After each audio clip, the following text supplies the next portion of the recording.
Hi, today we are in San Francisco in the Quantcast office. Hi Konrad. Hi. Who are you and what do you do?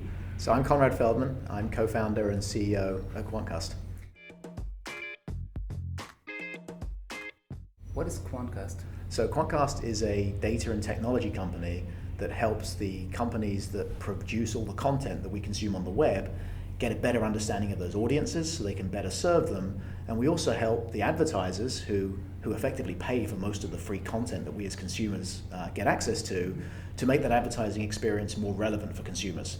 How did you come up with this business idea and what did you do before that? So my background, actually my career started in research in machine learning in London. And while I was there studying for a PhD in machine learning, which I actually didn't finish because I started a company with colleagues of mine called SearchSpace.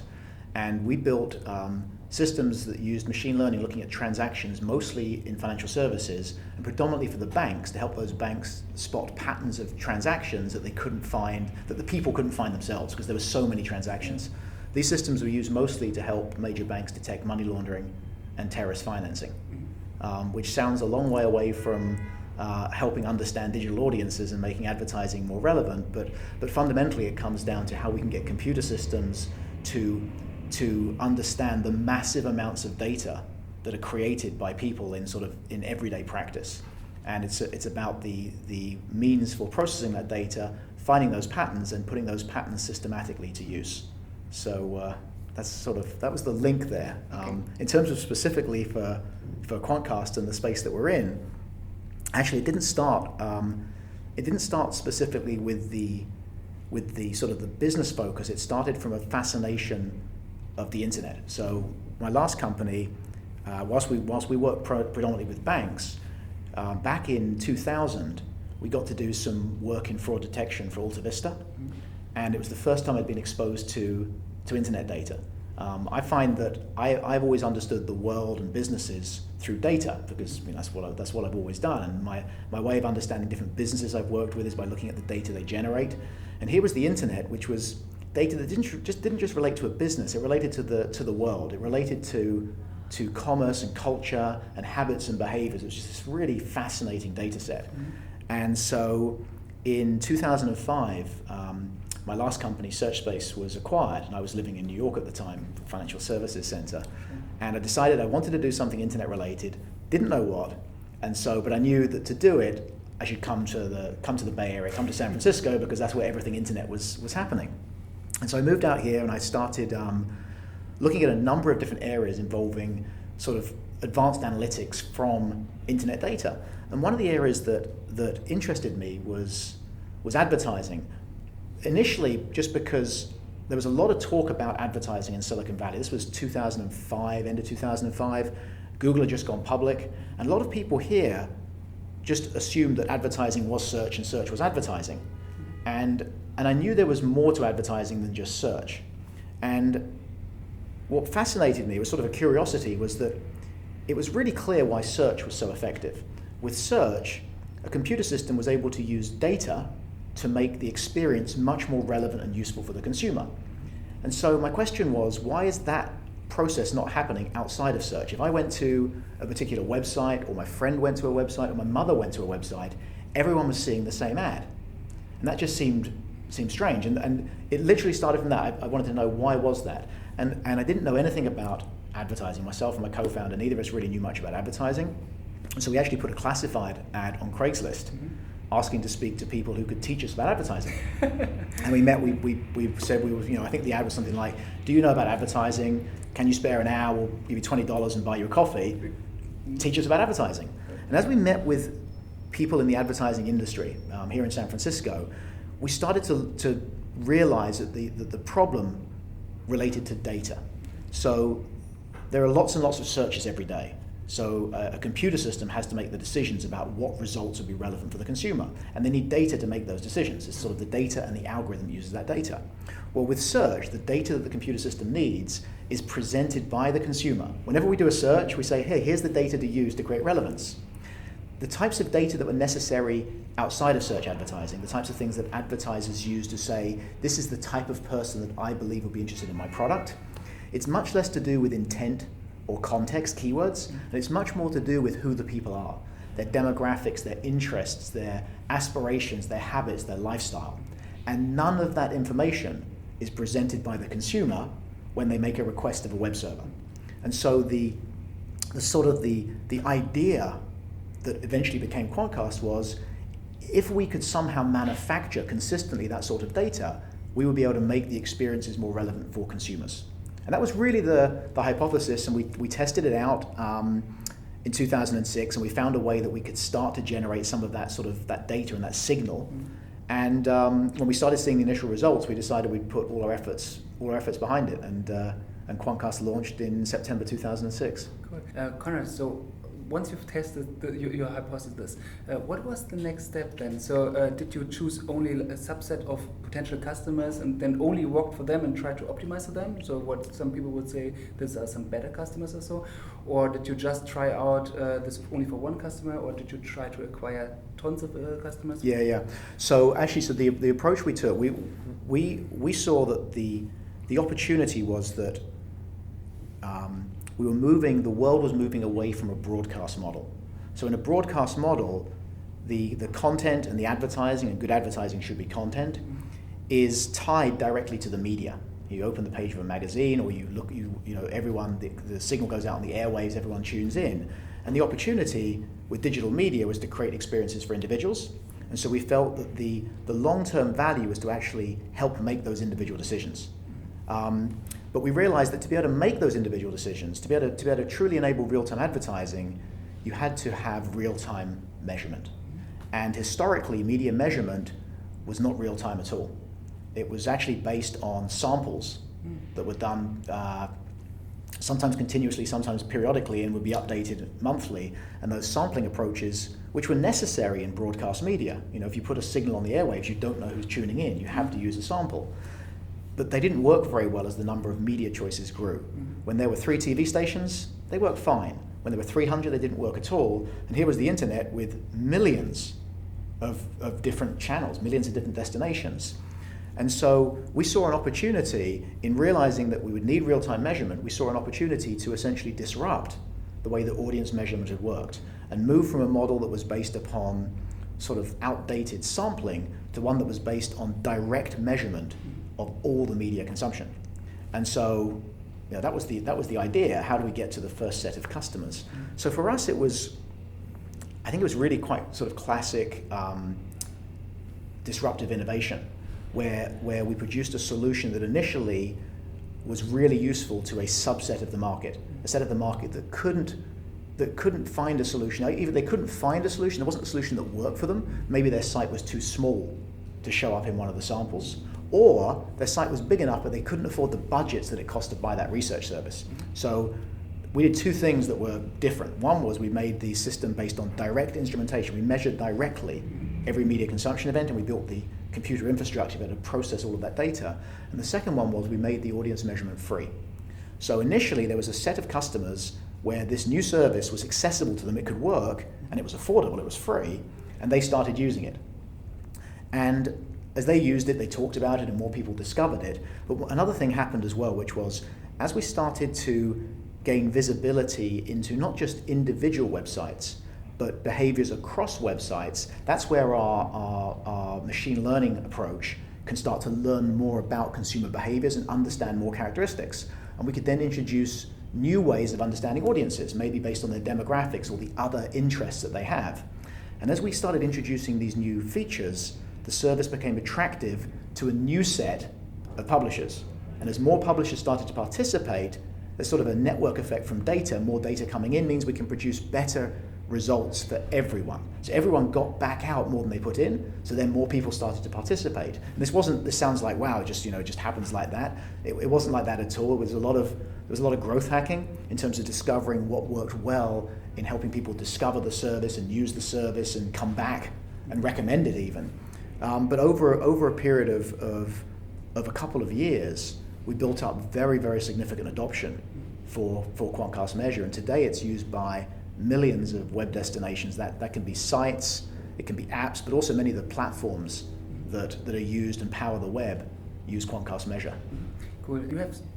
at least two products, which is one measure and the other one is advertising. Yes. So it sounds to me that you started with measure because maybe it was the easier and the basic building block for the advertising, and then you started with acquiring the first kind of standalone websites, trying to bundle them, and then say, okay, we know at least we can understand some patterns based on all the people that are interacting with this 50 websites.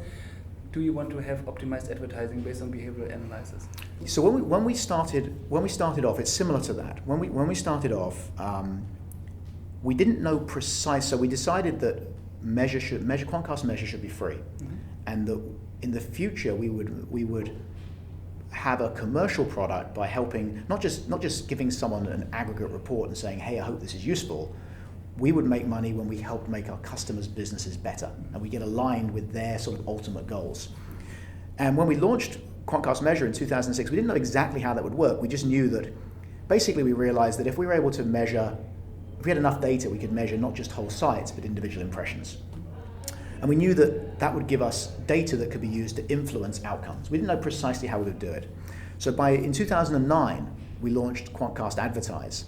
And our timing was good. It was fortuitous because we launched in June of 2009, and in September, I believe it was, the double-click ad exchange by Google launched, which was a new way of being able to buy and sell digital advertising, where rather than doing individual deals with a whole site or a set of sites, you could actually evaluate in real time opportunities to place advertising in an auction-based market.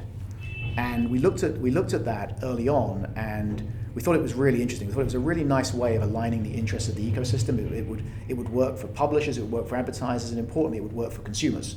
Because if you have a bidded model where someone is going to pay more, they have to be creating more value, which means they have to be creating more relevance. So we like the alignment. And the other piece that was I think fortuitous for us was that the technology necessary to integrate, you have to be able to interface to these marketplaces very, very quickly.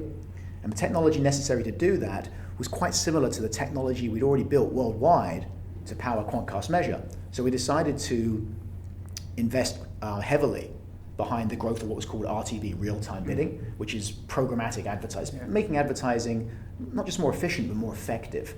And that turned out to be a good bet. That market has grown dramatically since then, and programmatic will over time be the bulk of all advertising.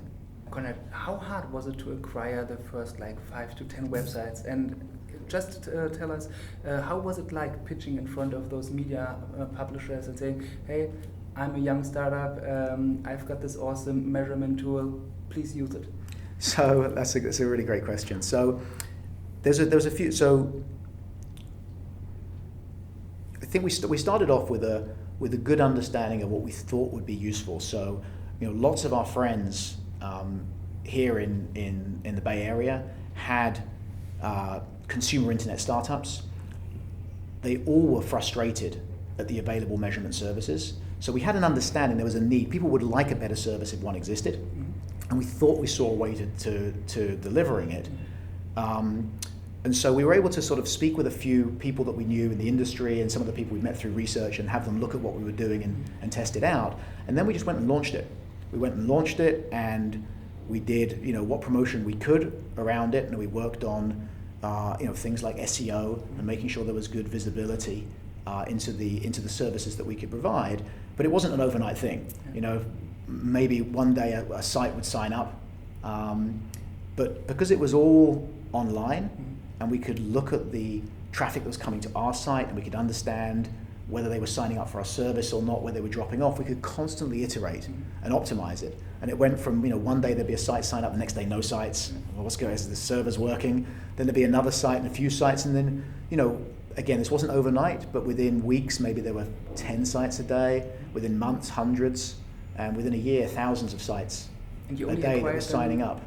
And you only acquired them via SEO or inbound marketing, or did you also have some acquisition? No, we also did limited acquisition. Early on, we felt that we still had a lot to learn and a lot to develop to have a service that would really resonate with the biggest media companies. And so we gradually worked our way up. Now, it turns out that some of the sites that that joined us early on when they were small sites happened to be really huge sites today. I mean, people like BuzzFeed and things like that. But over time, we did start attracting attention from the big media companies, and that was more sort of classic business development because these are really big companies with a lot of established processes, and we spend a lot of time. We realized it would be important to our credibility to have many of the sort of established big media companies using our service as well.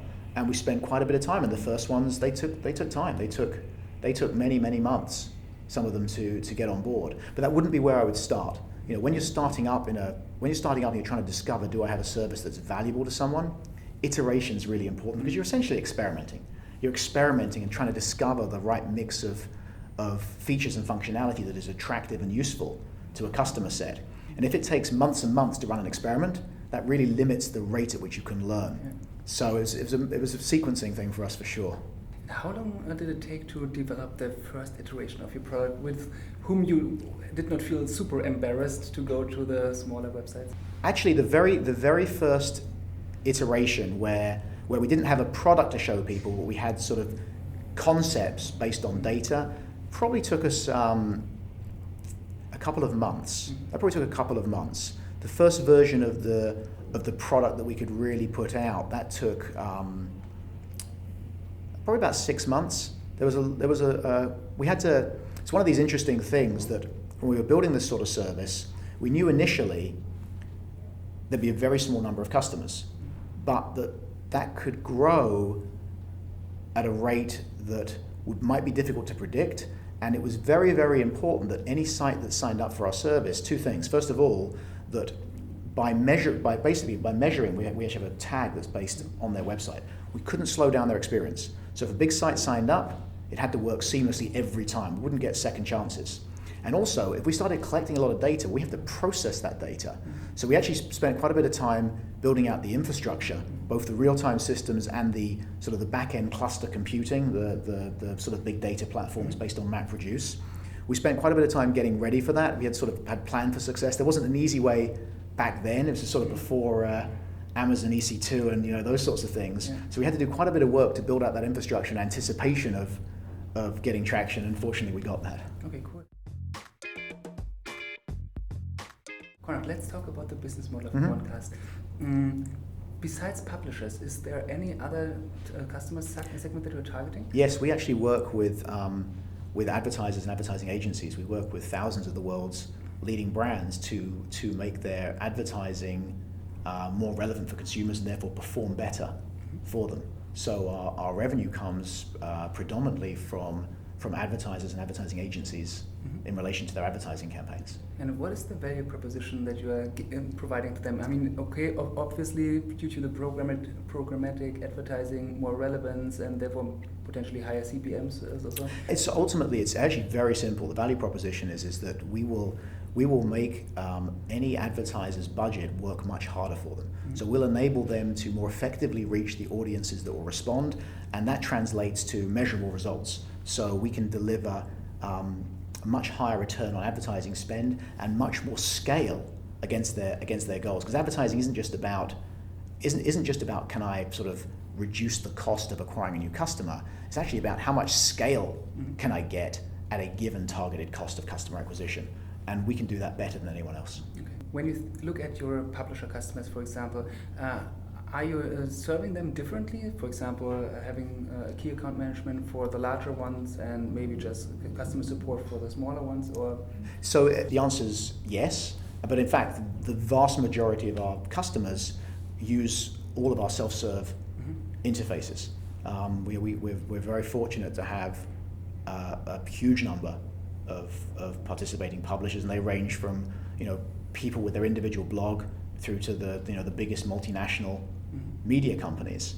And absolutely, we have different levels of service depending upon what products they're using and what their needs are. But we're available for any of our publishers. They can get in touch. They can call us. They can come through email. They can use Twitter. They can use our website. But actually, for most publishers' usage, we've got great online documentation, and the product's actually very, very easy to use and get set up. Okay, Konrad, so when I look at Quantcast, I see, okay, you have lots of publishers, you know a lot of about the users, and therefore you can have this kind of real-time bidding advertising platform.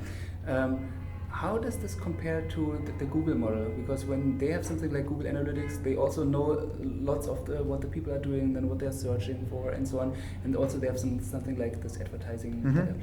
Well, Google Analytics is a little bit different from Quantcast Measure in that it's predominantly focused on helping people understand how their site is used. So we use Google Analytics ourselves on our site, so to find out if we change a landing page or we change a navigation flow, does it make it easier for our customers to find the things they're looking for? Do we drive more of the outcomes that we're looking for? Quantcast Measure is focused very much on understanding who the audience is. So it's designed to help with decisions about sort of editorial and content curation, but also for research and sales associated with advertising. So there's some differences there. But then in terms of Google's advertising business, absolutely, Google's a big player in digital advertising and always will be. This is a very large market, and it's a market that is growing very quickly. We're only 6 years now into sort of real-time bidding, which is what truly enables real-time advertising. And that's quite early. People forget that web search was already 5 years old when Google launched. So there's actually a lot of innovation, and in a space where you need to make a lot of investment and have rapid innovation, certainly having sort of scale and expertise that someone like a Google has is a great plus. But also the speed at which you can iterate, back to my earlier point, your ability to run experiments quickly, and I think that's easier for a company like Quantcast with a real focus on this particular space. Okay, and how are you managing the business? Because I assume you have something like a core business where you get your revenue and you can pay your bills, and then you, as you said, you do want to do some experiments in order to be disrupting the market. How are you doing this organizationally? So I think there's two pieces to that actually. Well, so one is, fundamentally we believe that constant experimentation is key to the success of our business, not just in terms of new products, but actually in terms of enhancements to our existing products. We make our products better all the time, and actually one of the largest investments we've made from a technology perspective is designing our entire system to support constant experimentation. We are always experimenting on new approaches that will make advertising perform better, and it doesn't matter how good the idea is until you really try it out. You don't really know how it works.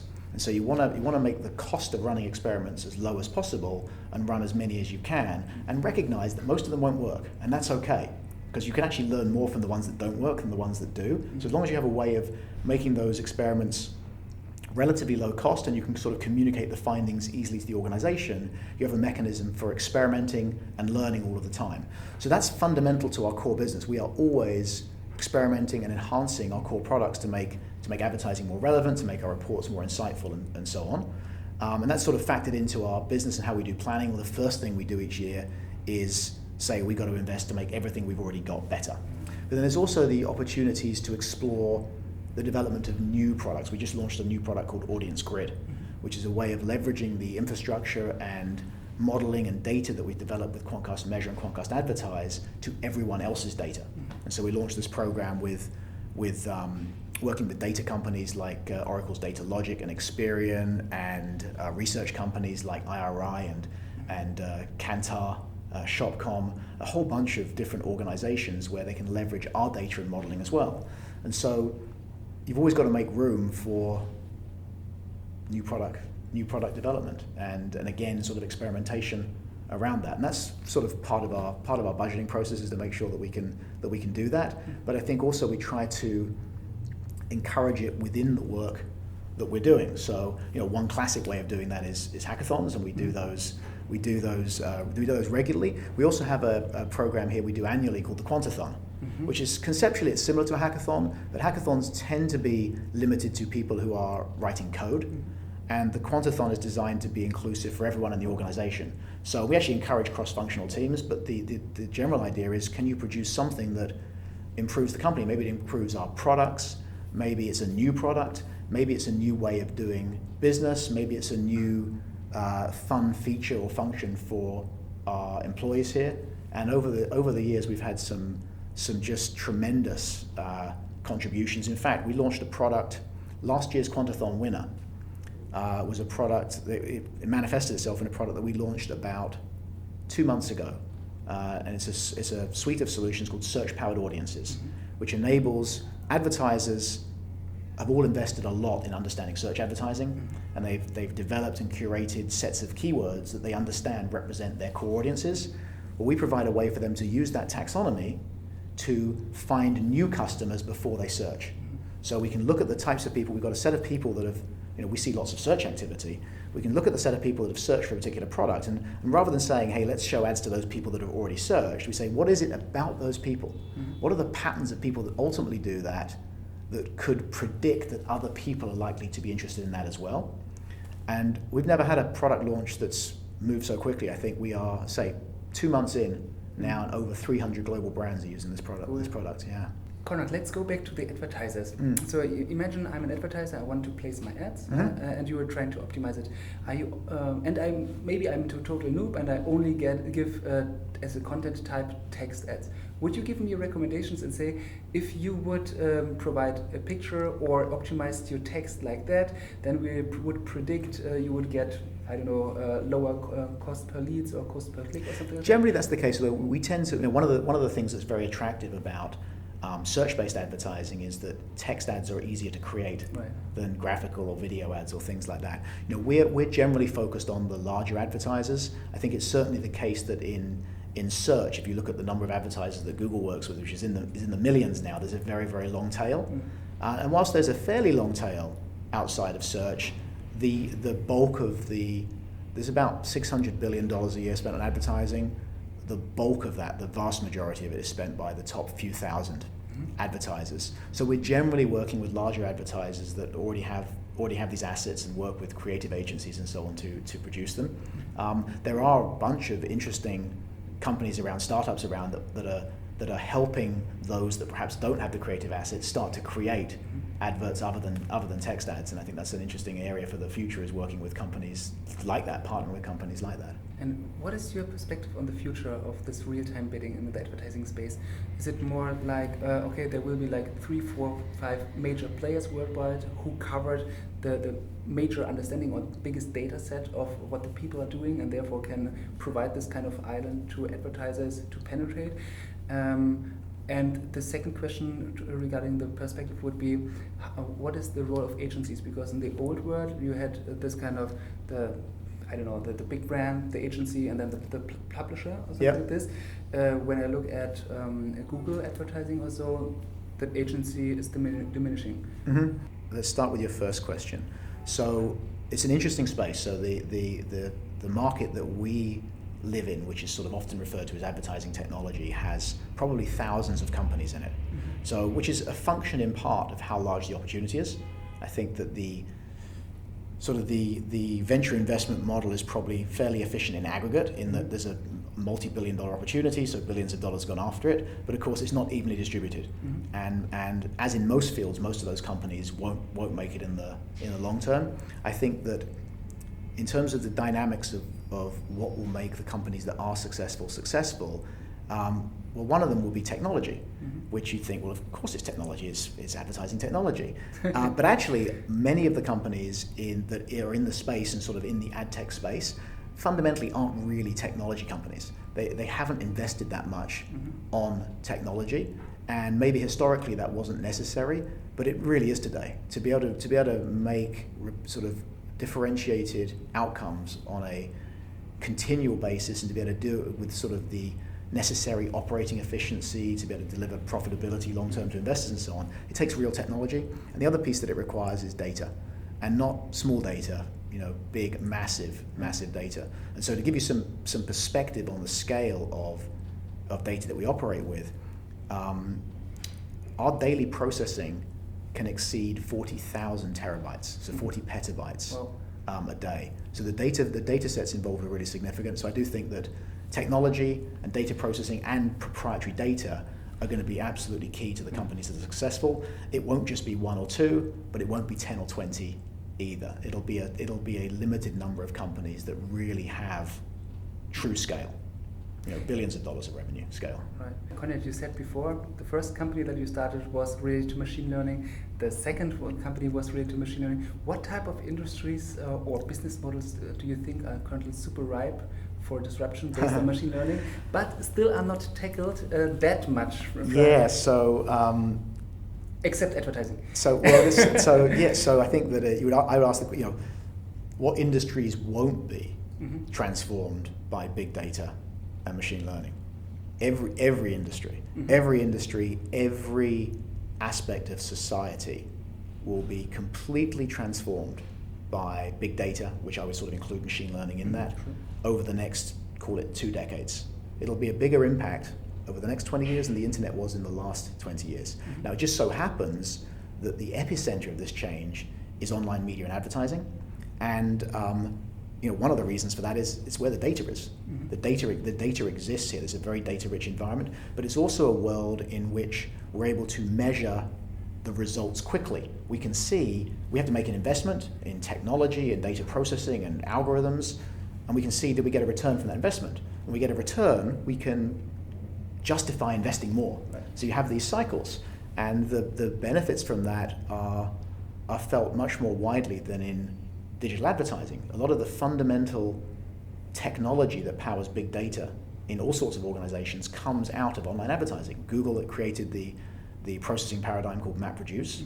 Yahoo's open source version of that, Hadoop, is the sort of the standard platform that people use for big data processing.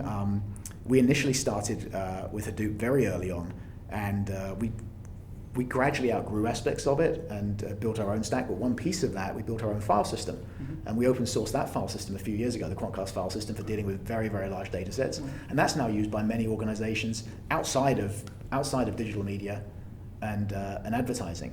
But the same sort of transition and the rise of the use of big data that we have which is central to success in programmatic, we're going to see that in many other industries with tremendous, tremendous benefit and opportunity. Do you think that the companies in whatever industry it might be will be winning who have the most proprietary data, or is it more of really like having the best algorithms? So I think it's actually a combination of both, and it will probably vary a little bit by industry, but having large data sets really helps. So in trying to solve a problem, a simple algorithm on a really large data set will normally beat a very sophisticated algorithm on a small data set, okay? But if you can have a really large data set, preferably one that is proprietary, and you've got really sophisticated algorithms, then you get the best of both worlds. Sure. Konrad, you started 2 companies. What have been the major learnings over the years that you can share with other people interested in becoming an entrepreneur? That's a great question. Trying to sort of distill it. I think that it goes without saying that you should enjoy what you're doing, because you're going to spend a lot of time doing it, and it won't be joyful every day. But I think it's not just that you enjoy what you're doing. It's you've got to pursue something significant, something that's meaningful in terms of the problems you're going to solve, something that can be commercially very successful, because no one builds anything on their own.